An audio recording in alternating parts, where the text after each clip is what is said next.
अब इस क्लास में हम स्टार्ट करते हैं एक नया चैप्टर, बैंक रिकंसिलिएशन स्टेटमेंट। देखो, आपने मेरे से अकाउंटिंग प्रोसेस पढ़ी। अगर मैंने आपको स्टार्टिंग से बताऊं अकाउंटिंग प्रोसेस के बारे में, तो आपने जर्नल से पढ़ा, फिर जर्नल से आप सब्सिडरी पढ़ा, जीएसटी वाला जर्नल पढ़ा, आपने लेजर पढ़ा, ट्रायल बैलेंस पढ़ा, फाइनेंशियल स्टेटमेंट भी पढ़ लिया, विद एडजस्टमेंट भी पढ़ लिया। ये जो सारे टॉपिक्स थे, ये हमारे सारे किसके अंदर कवर होते हैं? हमारी अकाउंटिंग प्रोसेस के अंदर। लेकिन इस अकाउंटिंग प्रोसेस को करने के लिए कुछ चैप्टर्स ऐसे हैं जो हेल्प करते हैं। मतलब ऐसा नहीं है वो अकाउंटिंग प्रोसेस के अंदर सीधे सीधे मैं बोल दूं कि वो अकाउंटिंग प्रोसेस का पार्ट है, लेकिन वो अकाउंटिंग प्रोसेस में हेल्प जरूर करते हैं। जैसे मैं डेप्रिसिएशन चैप्टर की बात करूं, हालांकि मैं आपको बीआरएस पे भी अभी बात करूंगा। डेप्रिसिएशन एक चैप्टर है। डेप्रिसिएशन में हम डेप्रिसिएशन लगाना सीखते हैं कि लेजर जब बनाते हैं हम मशीनरी अकाउंट, तो उसके ऊपर डेप्रिसिएशन कैसे लगाया जाता है और प्रोविजन फॉर डेप्रिसिएशन को कैसे समझा जाता है। वो एक अलग चैप्टर है। मैं आपको सबकी एक रेलिवेंसी बता रहा हूं कि क्या है डेप्रिसिएशन की। अपनी एक रेलिवेंसी है। जब हम फाइनेंशियल स्टेटमेंट चैप्टर कर रहे होते हैं तो वहां पे डेप्रिसिएशन जो आप दिखाते हो पीएनएल में या बैलेंस शीट में एसेट साइड में, तो वहां पे जो आप लेस करते हो उसकी कैलकुलेशन करने का तरीका भी तो है ना। तो डेप्रिसिएशन चैप्टर वो बताता है हमें। ऐसे ही बिल्स ऑफ एक्सचेंज चैप्टर है, वो हमें बताता है कि अगर हमें उधार सेल्स परचेज करनी हो तो बीच में एक मीडियम है, क्या? Bills of exchange. वो बिल्स ऑफ एक्सचेंज चैप्टर आपको एक्सप्लेन करता है कि क्या है वो। आप जब पढ़ेंगे तो पढ़ेंगे, अगर पढ़ चुके हैं तो अच्छी बात है। ऐसे ही रेक्टिफिकेशन ऑफ एरर चैप्टर है, जो अगर मान लो आपकी अकाउंटिंग प्रोसेस में कहीं पे भी गलती हुई है, जर्नल बनाते टाइम, लेजर बनाते टाइम, सब्सिडरी बनाते टाइम, ट्रायल बैलेंस बनाते टाइम, फाइनेंशियल स्टेटमेंट बनाते टाइम कहीं पे भी गलती होती है, तो उसके लिए एक चैप्टर है हमारे पास, रेक्टिफिकेशन ऑफ एरर। अब बात करते हैं जो चैप्टर मैं आपको पढ़ा रहा हूं, ये है बैंक रिकॉन्सिलिएशन स्टेटमेंट। होता क्या है? देखो, मैं आपसे एक चीज पूछूं, आपने ना बैंक में बहुत सारी आपकी ट्रांजेक्शन होती है बैंक से रिलेटेड, वो सारी की सारी ट्रांजेक्शन का जो आप इफेक्ट है अपनी कैश बुक के अंदर, कैश बुक के बैंक कॉलम की मैं बात कर रहा हूं, बार बार ध्यान से सुन लेना। मैं हमेशा जब बात करूंगा तो कैश बुक के बैंक कॉलम का ही यूज होगा, मैं कैश बुक के कैश कॉलम की बात नहीं कर रहा। तो होता क्या है कि जैसे ही अब मैं मेन टॉपिक पे आ रहा हूं, इसलिए ध्यान से सुनना। जो मैंने आपको पहले ही बोला है, हमारी अकाउंटिंग प्रोसेस का पार्ट नहीं है ये, लेकिन अकाउंटिंग प्रोसेस में हेल्प तो करता है ना। कहां हेल्प करता है उसी के बारे में मैं बता रहा हूं। देखो, होता क्या है कि जब हम अपने पूरे रिकॉर्ड बनाने वाले होते हैं at the year and, financial statement बनाते टाइम जब हमें बैंक बैलेंस लिखना होता है ना, तो आप तो फाइनेंशियल स्टेटमेंट चैप्टर कर चुके हैं। बैंक बैलेंस आपको ट्रायल बैलेंस में गिवन होता है और आप इजीली लिख देते हो, लेकिन बैंक बैलेंस निकालना कितना मुश्किल होता है ये आपको नहीं पता। हम पता क्या करते हैं, कैश बुक ली, जैसे ही जो ट्रांजेक्शन हुई उसका इमीडिएट इफेक्ट डाल देते हैं। बैंक हमारे अकॉर्डिंग थोड़ी ना चलता है। मैं आपको एक एग्जांपल देता हूं। हमारे पास कहीं से चेक आया, एक चेक आया 50,000 रुपए का। हमने अपने किसी एम्प्लॉय को कहा जा बैंक में ले जा इसको और बैंक में डिपॉजिट करवा दे चेक को, और हमने अपने अकाउंटेंट को बोल दिया भाई इसकी एंट्री कर दे, बैंक का बैलेंस बढ़ा दे। क्या आपको लगता है प्रैक्टिकली कि जो एम्प्लॉय हमारा बैंक में गया है, बैंक इमीडिएटली वो पैसे हमारे अकाउंट में डाल देगा? डिपेंड करता है चेक किस टाइप का है। मतलब हमारे अकाउंट में इमीडिएट चेक के पैसे डिपॉजिट हो जाएं, इस बात की गारंटी नहीं है। हम तो अपनी कैश बुक में कर देते हैं जमा, फिर बाद में क्या होता है, जब मंथ का एंड होता है, ईयर का एंड होता है, हमारा बैंक बैलेंस और हमारी कैश बुक के बैंक कॉलम का बैलेंस मैच नहीं होता। कहने का मतलब, बैंक के अकॉर्डिंग जो बुक होती है उसको बोलते हैं हम पासबुक। पासबुक का बैलेंस जो है हमारी कैश बुक के बैंक कॉलम से मैच नहीं होता। वो रीजन क्या है, उन्हीं रीजंस के ऊपर ही बात करनी है। उसी को ही हम क्या बोलते हैं, रिकॉन्सिलेशन, मतलब मिलाना।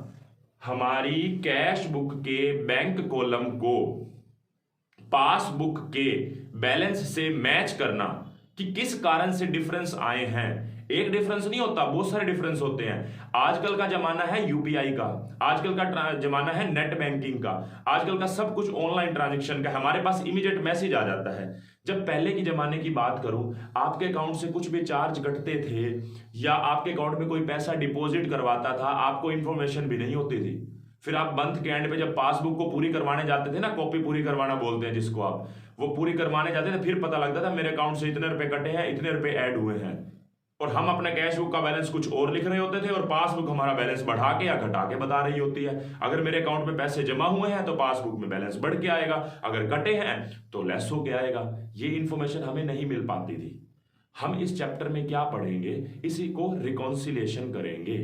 रिकॉन्सिलेशन का मतलब हमारी कैश बुक के बैलेंस को पासबुक के बैलेंस तक लेके जाएंगे, उसमें क्या क्या डिफरेंसेस हुए हैं उनको समझेंगे, अच्छे से पढ़ेंगे।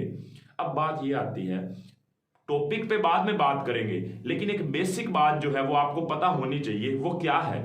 कुछ बातें हैं, मैं आपको बोलूं। आपका debit balance as per cash book का डेबिट बैलेंस, जिसको आप टू बैलेंस बीडी भी बोलते हैं, ये आपका पॉजिटिव बैलेंस होता है। आप कैश बुक को रिवाइज करो, रिमाइंड करो, जब टू बैलेंस बीडी लिखते थे तो आपका बैंक का पॉजिटिव बैलेंस होता था। कहने का मतलब क्या है? वो बिजनेस के लिए एसेट्स है, हमारे लिए एसेट्स है, पॉजिटिव बैलेंस है, लेकिन बैंक के लिए वो लाइबिलिटी है।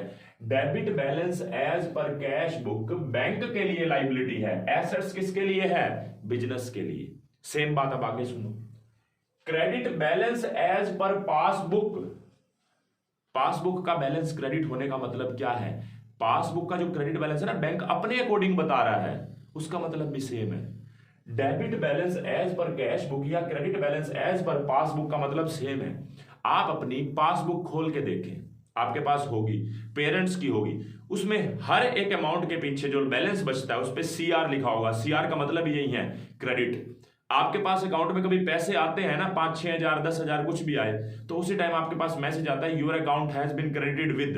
क्रेडिटेड वर्ड का मतलब क्या होता है कि आपके अकाउंट में पैसे जमा हुए हैं, वो बैंक की लाइबिलिटी है, हमारे लिए तो एसेट्स है ना। अगर आपके पैसे कटते हैं तो your account has been debited, तो डेबिट का मतलब पैसे कम हुए हैं, ठीक है। तो कहने का मतलब क्या है? Debit balance as per cash book या credit balance as per passbook, एक ही बात है। वो एसेट्स है बिजनेस के लिए, लाइबिलिटी है बैंक के लिए। मैंने यहां पे वही बात लिखी, लाइबिलिटी है बैंक के लिए, एसेट्स है बिजनेस के लिए। मतलब ये हमारे बैलेंस दोनों, debit balance as per cash book या credit balance as per passbook, दोनों ही पॉजिटिव बैलेंस होते हैं। उसके बाद मैं बात करता हूं debit balance as per passbook में डेबिट बैलेंस है हमारा। इससे यह पता लगता है कि बैंक ने हमारे से लेने हैं। पासबुक को बैंक मेंटेन करता है, हम नहीं मेंटेन करते। तो जो उसका बैलेंस है ना, पासबुक का बैलेंस, वो डेबिट है, मतलब बैंक ने हमारे से लेने हैं तो वो बैंक के लिए एसेट्स है और बिजनेस के लिए लाइबिलिटी है। सेम बात जो credit balance as per cash book होगा, जब आप कैश बुक बनाते थे तो कई बार आपको बाय बैलेंस बीडी लिखना पड़ता था, जिसको हम बैंक ओवरड्राफ्ट बोलते थे। तो वो बैंक ओवरड्राफ्ट ही है, मतलब liability for business, assets for bank, ये सेम बात है दोनों। तो ये दोनों नेगेटिव होंगे, मतलब debit balance as per cash book और credit balance as per passbook positive होते हैं, जो बिजनेस के लिए एसेट्स है और लाइबिलिटी है बैंक के लिए। और debit balance as per passbook या credit balance as per cash book assets होते हैं बैंक के लिए, लेकिन लाइबिलिटी होते हैं बिजनेस के लिए, इसलिए वो क्या है? नेगेटिव बैलेंस है। ये बात आपको समझ आ गई हो गई। देखो अब हम आगे बात करते हैं। देखो मैंने आपको जो लिखवाया है वो आप नोट कर लेना, मतलब जो मैंने अभी तक आपको लिखवाया वो आपका काम है नोट करने का। अब मैं आगे आपको बता रहा हूं, ये मैंने आपको इसलिए बताया है, वो पॉजिटिव नेगेटिव की बात, उसके ऊपर मैं बाद में लेटर ऑन डिस्कस करूंगा एक क्वेश्चन करवा के। मैं अब आपको रिकॉन्सिलिएशन के रीजंस बता रहा हूं कि किस कारण से हमें रिकॉन्सिलिएशन करना पड़ता है, इतने डिफरेंसेस आ जाते हैं, उसके पीछे रीजन क्या है। देखो मैं आपको ना ये चीज बोलता हूं कि मान लो एक महीने की शुरुआत है, बहुत ध्यान से समझना इस बात को। एक महीने की शुरुआत है, मेरी कैश बुक के अंदर ना 10,000 रुपए बैलेंस पड़ा है और मेरी पासबुक के अंदर भी 10,000 रुपए पड़े हैं, कोई प्रॉब्लम नहीं है, दोनों बैलेंस बिल्कुल सेम है। अब हुआ क्या, महीना स्टार्ट होता है, मेरे पास एक चेक आता है 20,000 रुपए का, 20,000 रुपए का मेरे पास चेक आता है। चेक जैसे ही आया ना, आप इसको एक स्टोरी की तरह समझोगे ना तो आपको बिल्कुल क्लैरिटी से समझ आएगा। अगर आप इसको क्रैमिंग डालेंगे ना अपने माइंड में, कभी समझ नहीं आएगा। इसलिए ध्यान से सुनना है आपको इस बात को। मैं आपको ये कह रहा हूं कि आपको किसी कस्टमर से या किसी भी पर्सन से, किसी भी रीजन से आपको एक चेक मिला 20,000 रुपए का। वो 20,000 रुपए का चेक जो था ना, वो बिजनेस के एम्प्लॉय को कह दिया कि जा बैंक में डिपॉजिट करवा। जैसे ही वो बैंक में डिपॉजिट करवाने के लिए निकलता है, हमारे बिजनेस के अकाउंटेंट को कह दिया जाता है कि कैश बुक के अंदर ये 20,000 रुपए का बैलेंस बढ़ा दे। कैश बुक का मतलब यहाँ पे कैश बुक का बैंक कॉलम है, कैश बुक के कैश कॉलम की तो बात ही नहीं आ सकती, क्योंकि हम बैंक रिकॉन्सिलिएशन पढ़ रहे हैं ना। तो मैं यहाँ पे लिख देता हूं, आप कंफ्यूज ना हो, यहाँ पे सिर्फ बैंक कॉलम की बात है। तो क्या हुआ, जैसे ही वो चेक हम डिपॉजिट करवाने गए ना, मान लेते हैं ये 25 मार्च को, ये 1 मार्च का बैलेंस था, मान लो कि इस दौरान बीच में कोई ट्रीटमेंट नहीं हुआ, कोई ट्रांजेक्शन नहीं हुई, कोई प्रॉब्लम थोड़ी ना। 20,000 रुपए का चेक डिपॉजिट करवा दिया हमने, ठीक है। अब प्रॉब्लम क्या है, साल के बीच में मतलब 31 मार्च भी तो आती है, आपका फाइनेंशियल ईयर का एंड भी तो हो रहा है। 25 मार्च को हमने चेक लगवाया, एम्प्लॉय को कहा जा भाई दिया, वो दे भी आया बैंक में। बैंक ने इस चेक को मेरे अकाउंट में डिपॉजिट करने में 10 दिन ले लिए, मतलब 4 अप्रैल को मेरे अकाउंट में पैसे जमा कर रहा है। और हम रिकॉन्सिलेशन किस दिन बना रहे हैं, 31 मार्च को। आपको पता है रिकॉन्सिलेशन किस लिए जरूरी है, ये डिफरेंस चेक करने के लिए भाई हमारी कैश बुक का और बैंक की पासबुक का बैंक का बैलेंस मैच क्यों नहीं कर रहा, तभी तो आप फाइनेंशियल स्टेटमेंट में बैंक बैलेंस लिख पाओगे। आपको पता तो होना चाहिए ना कि आपका बैंक बैलेंस है कितना। इसीलिए अब हुआ क्या, हमने चेक डिपॉजिट करवाया 25 मार्च को और वो जमा हो रहा है 4 अप्रैल को, बीच में आ रही है 31 मार्च। 31 मार्च तक बैंक ने मेरे अकाउंट में 20,000 रुपए नहीं डाले, बैंक ने नहीं डाले। अब मुझे करना क्या है, मैं ना अपनी कैश बुक के बैलेंस को पासबुक तक लेके जाना चाहता हूं। ये पासबुक मेरे लिए भगवान है, इंग्लिश में लिख रहा हूं गॉड, ये मेरे लिए भगवान है। जो ये कर रहे हैं करते जाओ, ऐसा नहीं है कि हमें इसी को ही फॉलो करना है। आप कुछ क्वेश्चन पढ़ेंगे जिसमें कैश बुक के बैलेंस को पासबुक तक लेके जाना है, फिर ऐसा भी पढ़ेंगे जिसमें पासबुक के बैलेंस को कैश बुक तक लेके जाना है, वो बात फर्दर होगी। और सही बात बताऊं तो मोस्टली बच्चे क्या कहते हैं, जब इसमें हमने कैश बुक से पासबुक पे जाने के लिए जो एडलेस करना था वो उल्टा हो जाएगा अगर हम पासबुक से कैश बुक पे जाएंगे तो। लेकिन अभी इसके ऊपर बात ही क्यों करें, लेटर ऑन होगी ना डिस्कशन। हम सिर्फ अभी ये बात कर रहे हैं कि पासबुक मेरे लिए भगवान है, जो पासबुक कह रहे या चुपचाप मानते जाओ। आप कहेंगे अगर मान लो पासबुक ने कोई गलती कर दी, गलती से मेरे अकाउंट में पैसे डाल दिए, तो मान ले उसको, यस मान लो। रीजन क्या है, हम रेक्टिफिकेशन ऑफ एरर नहीं पढ़ रहे, हम रेक्टिफिकेशन ऑफ एरर चैप्टर नहीं पढ़ रहे कि हम उसको सुधारें, कि बैंक के पास जाए भाई आपने मेरे अकाउंट में गलती से 10,000 डाल कैसे दिए, या आपने मेरे अकाउंट से गलती से 5,000 काट कैसे दिए। हमें रिकॉन्सिलेशन करना है, उस बैलेंस को किस कारण से गलती से डला या कम हुआ वो एक अलग प्रोसीजर है। हम तो सिर्फ रिकॉन्सिलेशन कर रहे हैं ना, किस कारण से मैच नहीं हो रहा, उसके ऊपर आगे हमने फर्दर एक्शन नहीं लेने। एक्शन लेने का काम रेक्टिफिकेशन ऑफ एरर चैप्टर में पढ़ लेना, ठीक है। मैं आपको ये कह रहा हूं बैंक ने 31 मार्च के दिन मेरे अकाउंट में पैसे नहीं डाले, क्या करूं मैं इसका बताओ। मुझे क्या करना है, मुझे इसके बैलेंस के बराबर आना है। तो 31 मार्च के दिन मैं ये पैसे वापस लेस कर दूंगा कैश बुक में से। मतलब ट्रीटमेंट क्या हुआ, cheque deposit but not collected by bank up to date. Date मतलब 31 मार्च की बात हो रही है।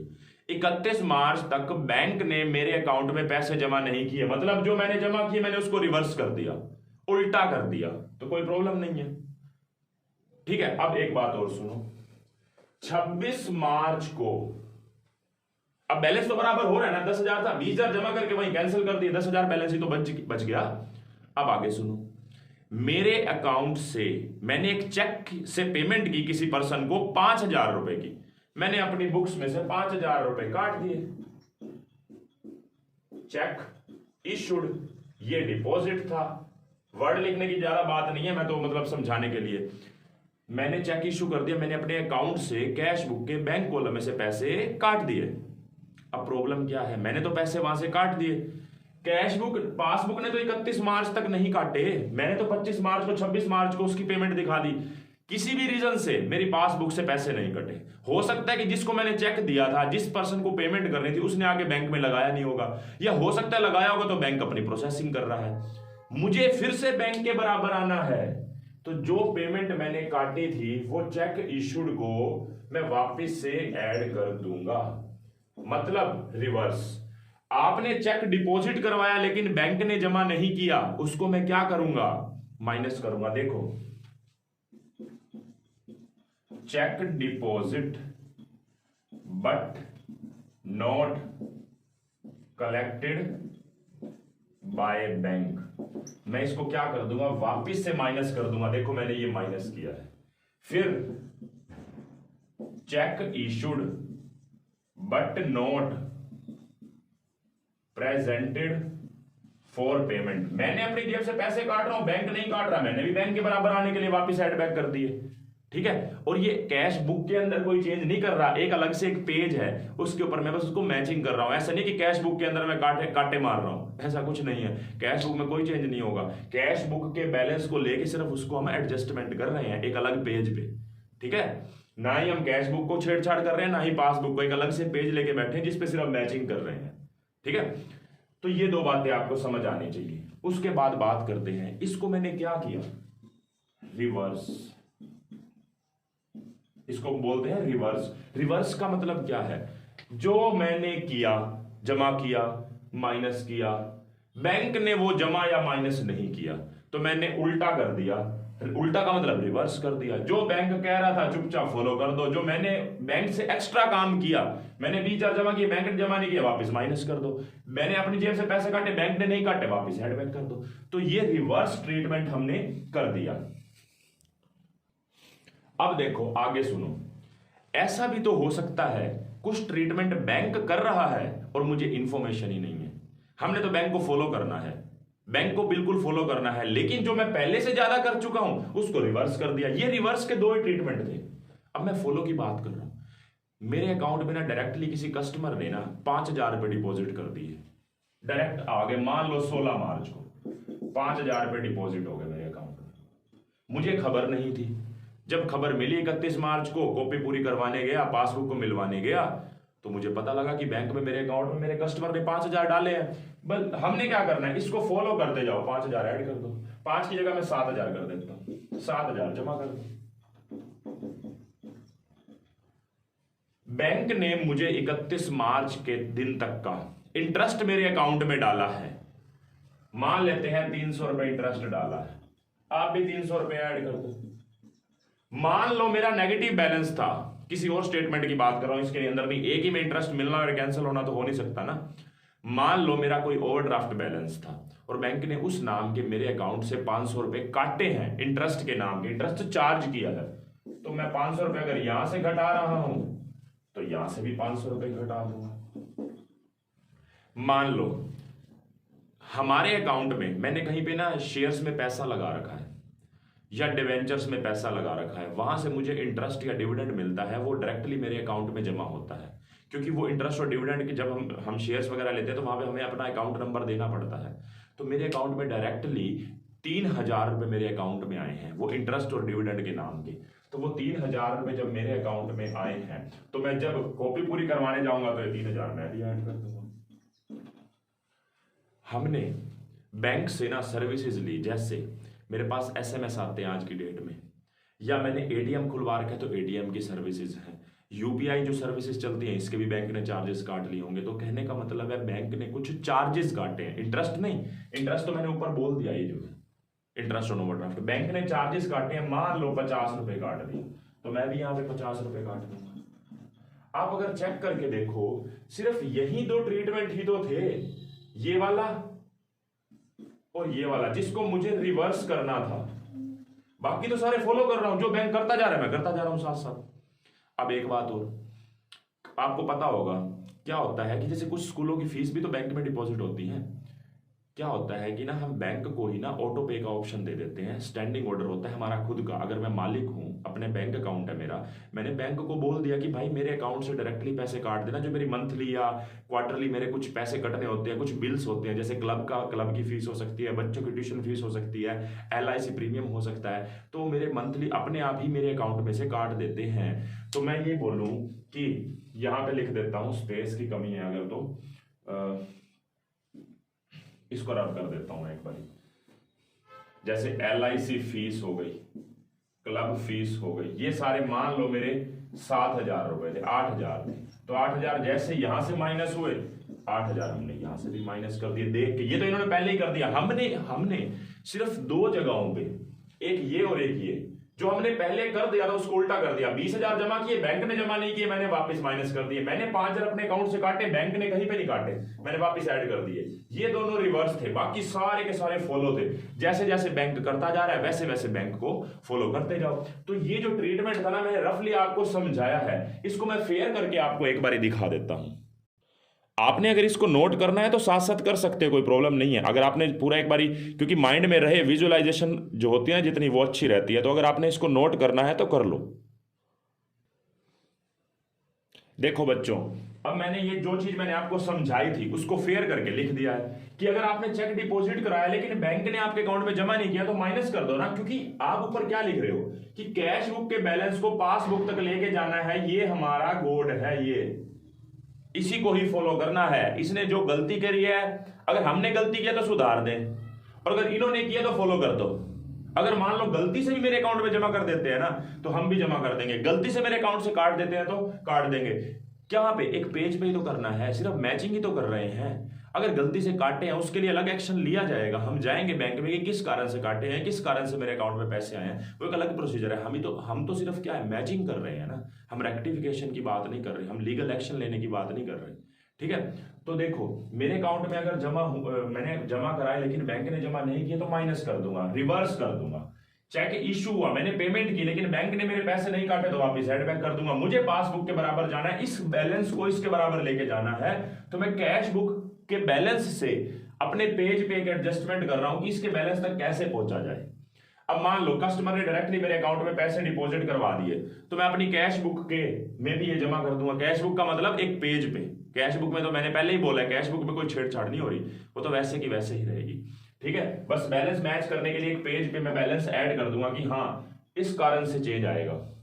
फिर बैंक ने मुझे इंटरेस्ट दिया है जो मेरे बैंक में पैसे जमा है तो मैं भी जमा कर दूंगा स्टेटमेंट के अंदर, जिसको हम क्या बोलते हैं, बैंक रिकंसिलिएशन स्टेटमेंट। ऐसे अगर मान लो मेरा बैंक ओवरड्राफ्ट है तो बैंक इंटरेस्ट चार्ज करेगा, तो इंटरेस्ट जो चार्ज किए हैं तो मैं भी पैसे घटा दूंगा क्योंकि मैं बैंक को फॉलो करूंगा। अगर बैंक चार्जेस बैंक ने काटे हैं तो मैं भी लेस कर दूंगा क्योंकि बैंक को फॉलो करना है।